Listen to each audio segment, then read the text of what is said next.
Hi, I'm Deacon Jeff, and it's Friday, December 3rd. Happy Holy Days. As a kid, I used to occasionally like reading comic books. They were a lot of fun. And if you were like me as a kid, you know what I mean. But I had a friend in college, a guy who was like a big man on campus, really involved in a lot of organizations, good looking guy, had a lot of dates, fraternity guy. But he was totally into comic books. And we used to tease the heck out of him because he has this massive comic book collection. And I mean, come on, comic books? It's kind of nerdy, right?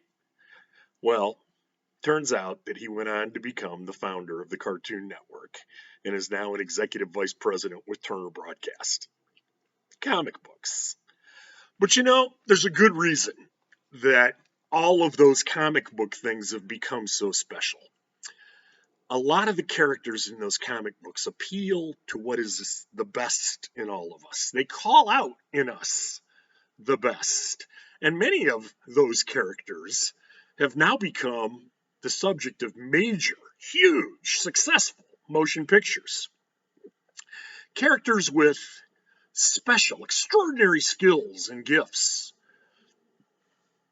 It's characters who are often wealthy or privileged, but use those skills and gifts to help mankind. Sometimes they adopt some kind of unusual garb, some costume of some kind, and often they go to strange lands for them, live among strange people for them, and actually become one of the people, work among them as farmers or laborers or regular folks. And people often don't know their true identity. And in the process, they grow to love those people, and the people grow to love them. And then, of course, the plot in those movies always turns on there being a major threat to these people. And our friends with the special skills, therefore, undertake a quest to defeat the threat, to face hardship in the process, often from the very people that they're trying to save, and against all odds, run into, not away from danger, and prevail, saving a multitude of people from a huge tragedy. And afterwards, we find that they sometimes find other people who are similarly extraordinarily gifted, and they join together to form a league to work for justice, to avenge evil, a society to do good. Of course, I'm talking about the League of Justice, the Avengers, where I'm talking about superheroes. People like Tony Stark, fabulously successful businessman, arms dealer, who ultimately we learn is Iron Man. Or, of course, Bruce Wayne, well-known socialite in Gotham City by day, Batman by night. And who can, of course, forget who I think is the greatest of all superheroes, mild-mannered Clark Kent.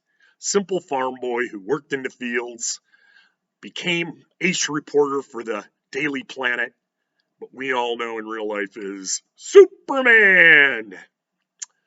Well, today, I'd like to talk to you about a real life superhero, a man whose feast day we celebrate today, a man with extraordinary gifts who lived around 1500 or so, but gave up a life of extraordinary wealth and privilege from a noble family in Spain to help mankind.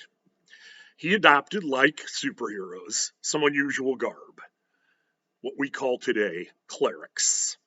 And he went to strange lands for the day and lived among the people of those lands, places like India, Malaysia, China, and Japan. He lived among the people as one of them, worked in the fields with them, planted and harvested. He met the people where they lived, just like we hear that St. Paul did in our first reading at Mass today from Corinthians. And the people didn't know his true identity. They didn't know that he was, in fact, a Catholic priest. And he grew to love those people, and they grew to love him. But those people, he knew, they were facing a great threat. So this man undertook the greatest of all quests to save these people. He faced hardship, often from those who he was trying to save. And against all odds, he still ran toward danger, not away from it. And he too, like our superheroes, prevailed. He saved multitudes of people from the worst tragedy possible. And like superheroes sometimes did, he too found other similarly gifted people. And with 5 other men, including St. Ignatius Loyola, founded a league of justice, those who avenged evil, a society of those who did good, called the Society of Jesus. Today we call them, colloquially, the Jesuits. And this man even shares a name with a comic book superhero, the founder of the X-Men, Professor Charles Xavier. Of course, I'm talking about our patron for today, St. Francis Xavier, who is perhaps, for us, one of the greatest examples, if not in fact the greatest example, of one who undertook the noblest of all quests, what the church calls the Universal Apostolic Mandate, otherwise more commonly known as the Great Commission, which we hear Jesus pronounce in today's gospel from St. Mark, in which he says that we are called to bring eternal salvation to all those in darkness, to preach the gospel message to all people in all creation. St. Francis Xavier, it is said, converted more people to the faith than any human being, with the possible exception of St. Paul the Apostle. His quest is the same quest that we are all called to by our baptismal vocation, to every day in our lives too preach the good news of Christ, the gospel message. And maybe we're not like those great preachers of the day called to do it with words, but maybe we're just called to do it by the simple examples of how we live our lives, by setting a good Christian example. I must be done, the lights went off.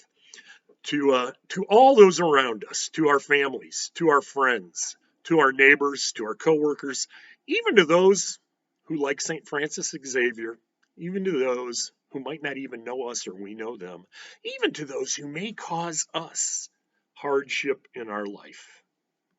And in this way, we too can truly also be real life superheroes, saving ourselves and others from the greatest of all tragedies. St. Francis Xavier, pray for us.